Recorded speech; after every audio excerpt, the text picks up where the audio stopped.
You want to hear a secret? I love board games.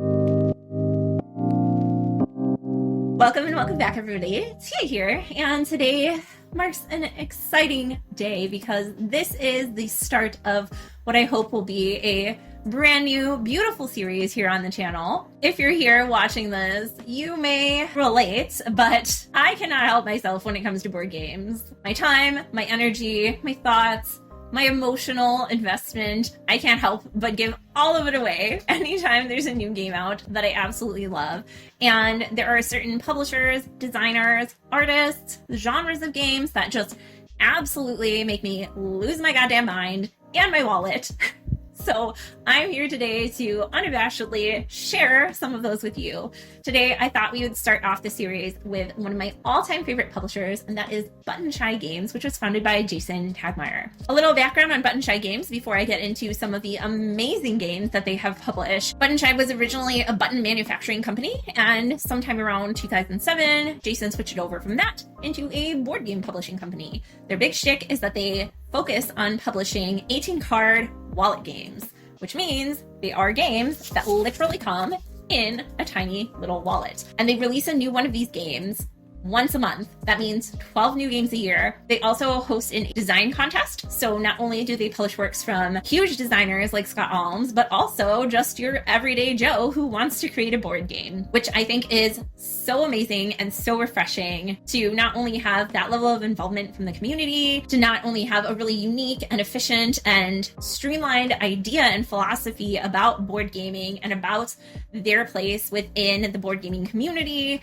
but to also just support designers, to support games, to support people who love these smaller footprint games, especially when, as you may have noticed, board gaming has really widened out and in some areas to a very overproduced, commercialized place. So today I just want to share with you some of the amazing games they put out because they have brought me absolutely just so much joy, and they are some of my all-time favorite games in board gaming, period. The first game I have here today is Antinomy from designer John Belushi. This is originally created as a two-player card game. Each player will utilize cards from their hand, trading them in to move forward in time and backward in time along a continuum, trying to collect a set of the same color, number, or icon of cards. They will then trade those in for a paradox.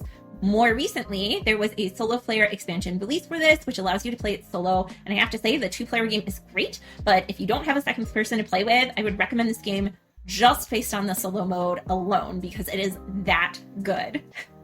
The design is very streamlined, the aesthetic of the game is very streamlined, and overall it's just a quick little banger and an absolute joy. Circle the Wagons is a two-player card drafting and tile placement game. The interesting thing about this is that each of the backs of the cards has a unique scoring objective, so which cards you need and where you're going to place them in your tableau really changes from game to game. You can also take any card you want from around the wagon wheel, however, cards that you don't take will go to your opponent. Now, there are several solo expansions for Circle the Wagons, however, there's a game a little bit later on this list which I prefer for solo play that has a similar kind of vibe, but if you're looking for a two-player competitive game that's really puzzly and has a lot of variability, Circle the Wagons is definitely an awesome one to get. Death Valley is by far probably one of the most gorgeous games on this list, just objectively looking at it. You're traveling through and trying to catalog the different memories of the scenery that you're taking in on your road trip. There are a couple of different things that you're going to take into account on each card, including unique scoring and abilities at the bottom of each card, sometimes points, and also a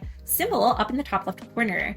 The interesting part about this is that if you're too greedy and take too many cards, you may end up with multiples of the same symbol. And once you have 3 or more, you're going to have to discard and kind of reset your lane. But in order to avoid that, you can take cards from your journey and catalog them into your scrapbook below so that they become more permanent. The timing of when you do this and where you place your cards is super important because certain cards will have a general overall scoring, while others will score based on adjacency to other cards and symbols and whatever else you have in your journal and scrapbook at the end of the game. So there are a lot of little things to keep track of. The game is overall gorgeous. I think the two-player version is a little bit better than the solo, which can feel like you're kind of going in a little bit blind with the cards flipping up for the opponent. But overall, this is just an absolutely gorgeous, relaxing, beautiful game to be able to share with friends and even people who might not be super into board games. Food Chain Island was the first game released in the Simply Solo line designed by Scott Alms. This is a game not unlike Solitaire, not card solitaire, but solitaire with the pegs or the marbles where you're trying to jump over each other and get it whittled down to one remaining peg or marble.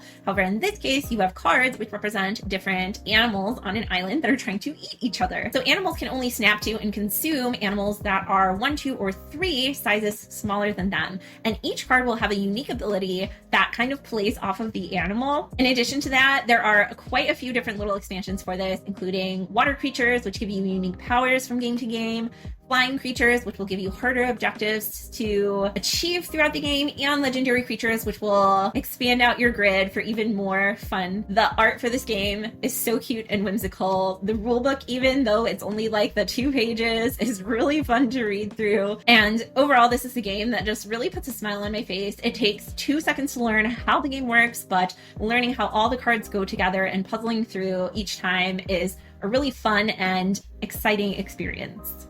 One of my personal favorites, Rage More, features multi-use cards that you are going to be using on one side as a hero and the other side as an enemy. Not only are the cards multi-use in the fact that they have 2 different sides to them, but there are also going to be different symbols for the strength of the cards, for set collection and completing quests, for recruitment, or events at the bottom of the enemy cards. This game manages to pack so much information into a small 18-card package, and it really gives me a big epic fantasy feel, but condensed down to 18 cards and plays in, I would say, like 10 minutes or less. This is a game that initially might turn some people off because it feels a little random or lucky based on which cards you draw, but the more and more that you play it, the more and more you understand how the different cards interact with each other and the pacing of the game. And it really forces you to use some restraint because there are so many different things you can do with your cards, but when you do them and in what order is super important in order to be successful. So this is definitely one that has a little heft to it, even though it's just the 18 cards. And for me personally, it just has a theme and artwork that really speak to me. Rove is a puzzly little game where you're playing as this adorable little robot traversing through trying to complete different missions. In order to do that, you're going to play movement cards, which will allow you to manipulate modules around a grid. And once they are aligned in a way such that they match the mission card that you're on, you're going to be able to draw a new card and try to complete an additional mission. This is a really cool puzzle game that doesn't use overlapping cards, that doesn't use tetraminos or polyaminos. It's just pure creating shapes with cards, putting them in different orders, and each movement card has like a mini objective that will let you unlock a better movement if you have your modules arranged in such a way. There's also an expansion called Fascinating Flora, which will allow you to not only utilize each module's special ability once per game, but potentially even more times. There's a lot of cool little things in this game, and it's definitely a brain burner for sure. If you like spatial reasoning puzzles and are looking for something fresh and new, then this is definitely one that you have to check out. Spaceshift is one of the older titles from Buttonshy's catalog. You're going to be traversing throughout space, collecting different resources, selling them in, and then eventually, hopefully creating enough income to purchase xenon crystals and win the game before the enemy does. I've seen a couple different games utilize this idea of moving cards up and down a track to track your resources, and I think it's just such a cool way to do it without having to overcomplicate and have a bunch of little wooden bits or chits in order to see what you have in front of you. This is a great use of multi-use cards with events on one side, resources on another side. You can flip them to get ship upgrades, to get different crew into your ship, or different types of resources. It's just got a lot going on for these little 18 cards. This one has quite a few expansions. I haven't been able to try them quite yet, but I'm very much looking forward to. So if you're a fan of classic sci-fi and some resource management with multi-use cards, this is your guy. Brawlopolis is one of the tried and true titles in Buttonshy's lineup of wallet games. It's probably actually their most popular game. And it is very similar to Circle the Wagons, except it is a cooperative tiling game. The backs of the cards have unique objectives, and throughout the course of the game, you're going to be laying your cards overlapping one another to create big grids of cards, as well as trying to complete those specific objectives. This one also has roads that you're trying to overlay in the most optimal sorts of patterns. This is the one that I would recommend if you want this style of game as a solo game. It also plays quite well at 2, even though it is cooperative instead of competitive, and it can play up to 4, although with 3 or 4 players, I could definitely see it going towards like an alpha gamer type situation for how light and quick it is. But overall, it's a really fun little tile-laying game, and a cooperative one at that. Stew is the game on this list that I would recommend the most if you're looking for a game that plays with 3 and 4 players, although it plays well at 2 as well. This is a bluffing game where you are going to be taking a card that has an ingredient on it, looking at it, and deciding whether to put it into the communal stew pile or to feed one of the vermin cards. Once a player thinks that there are enough points within the stew, they're going to yell stew and flip them over one at a time. Vermin will pick out certain ingredients if they are left in the stew, and whatever is left over after that will determine the points for that stew. If you correctly identify that there are 12 or more points, you'll get 2 points. If you have done that incorrectly, everybody else will get a point instead. And this game is just such a hoot. It's so quick and easy to learn. It's so quick to play, but it always puts a smile on my face, and all of our friends that have tried it have had an absolute blast playing it. The theme, the artwork, everything about it is just so charming and so endearing. I think it's one of their more unique titles mechanically, and for me is a huge departure from the typical like solo puzzly types of games that I usually look for in buttonshy titles or just in general. So this is a really fun, refreshing one that sounds like it might not be that great just by reading the description, but in its implementation is super solid. Tussie Mussy or Tussie Mussy, or I don't know how to say the name, I apologize. This is a game that plays up to 4 players, although I would probably recommend it best at 2. In the game, you are going to be choosing between a face up or a face down card to add to your bouquet. And the cards over each round will score differently based on single cards, based on sets of cards, or whichever cards you have or your opponent has.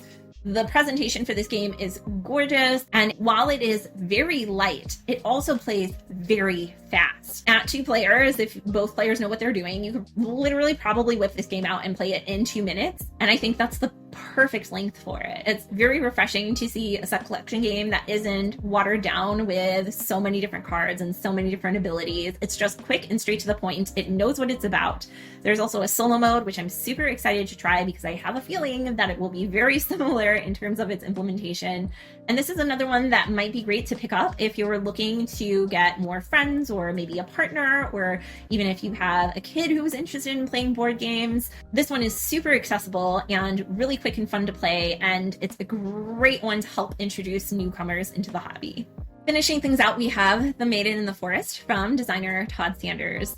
This is the game that really got me hooked into buttonshy games. It's also the game that really got me hooked into 18-card games and print and plays and this whole other world of microgaming. Throughout the game, you're going to be utilizing different objects to manipulate your grid of tree cards, moving them around the circle in order to line them up based on their colors and matching icon. Once you have them in the appropriate locations, you're going to trigger different spells during the nighttime phase, which will let you rotate and then flip the cards over. I mentioned earlier with Rage More that you have to use a lot of restraint, that you have to be very planful because it seems easy to just go, okay, well, I got all these cards ready to go, flip, flip, flip, flip, flip. But then you back yourself into a corner because you can no longer use the cards once they are on their dormant side. This game blew my mind when I first played it.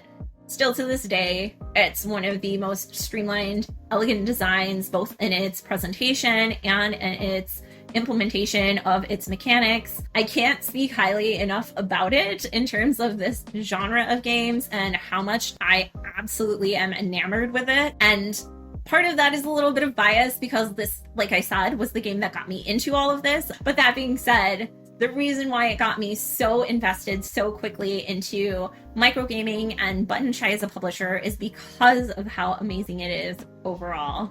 So definitely check out Maiden in the Forest. So in looking at these 11 games, hopefully you have a little better idea of what I was saying before, where I feel like this is a publisher that has an idea, that has a philosophy about gaming, that knows what they want to do, that's open and honest about it. They have a blog. Their Kickstarters are always efficient and run very smoothly. Like, they just know what they are about. And what they're about, I think, is such a refreshing perspective in the community. And I think it is a much needed voice for people who are passionate about games from a design aspect, from an economic aspect. They make games that are amazing and accessible. If you don't have a game room, you can throw it in your pocket. You can bring it with you to lunch. Like, compared to spending literally thousands of dollars on a Kickstarter, you can pay $12 and have an entire game that you can play over and over and over again and share with family and friends. Even if you don't have access or live in a place where you can purchase these games, or even if you can't afford these games, they release print and plays for so many of them. So I feel like it's safe to say that Jason and his team have a really big passion for board game and for board game design and for representing the community, and specifically a little niche part of the community that may otherwise not have had as strong of a voice in board gaming in general. And I am just so excited to see them thriving and doing well in this space where other publishers may be going the other route and overproducing and over asking on money. Like, Buttonshy tells you what's up and they deliver every single time. And speaking of time, that is all the time we have for today. If you're a fan of Buttonshy and have other games you'd like to recommend, or any micro games in general, leave them down in the comments below for me to check out and anybody else watching. If you enjoyed this video, please feel free to give it a thumbs up. It really helps the channel and helps this video get out to more people who may not have heard about these games or this publisher yet, and who may enjoy them just as much as I do, and maybe you will too. Thanks so much for joining me as always, and I will see you next time. Bye.